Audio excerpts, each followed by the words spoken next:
स्वामी तुलसीदास जी और सूरदास जी में लड़ाई होगी। सूरदास जी ने कहा हमारे कृष्ण जी भारी हैं। भक्त लोग आपस में बाजी भी लगा लेते हैं, लड़ भी लेते हैं। सूरदास जी ने कहा हमारे कृष्ण जी भारी हैं। तो तुलसीदास जी ने कहा हमारे राम जी भारी हैं।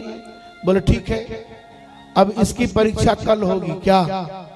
कहा जमुना के किनारे आना, तराजू पर हम दोनों को तौलेंगे, राम जी भारी हैं कि कृष्ण जी भारी हैं। दूसरे दिन तुलसीदास और सूरदास मिले, तराजू के पलड़े पर अब बैठने की बात हुई।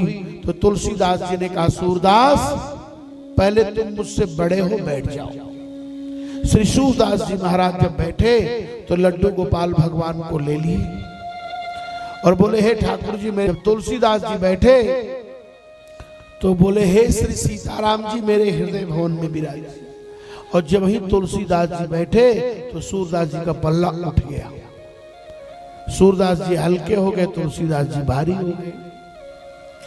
अब सूरदास जी को तो बड़ी बेइज्जती महसूस हुई, अपमान महसूस हुआ कि हम तो हार गए, तुलसीदास जीत गया।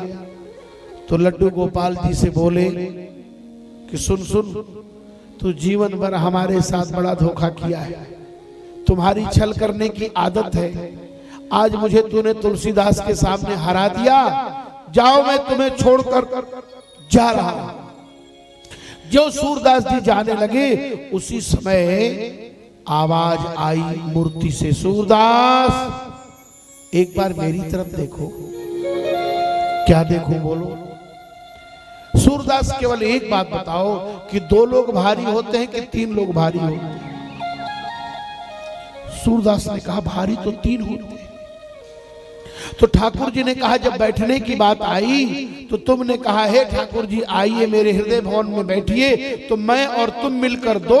लेकिन तुलसीदास के जब बैठने की बात आई तो बोले हे श्री सीताराम जी।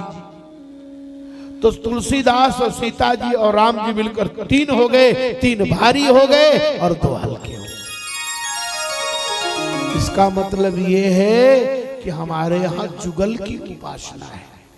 सीता जी, राम जी, सीताराम, लक्ष्मी नारायण, राधे कृष्ण, गौरी शंकर, ऐसे हम सभी लोग ध्यान करते हैं, प्रणाम करते हैं। किसको? श्री श्री राधा कृष्ण भगवान को। प्रेम से बोले राधा मुकुंद भगवान की जय।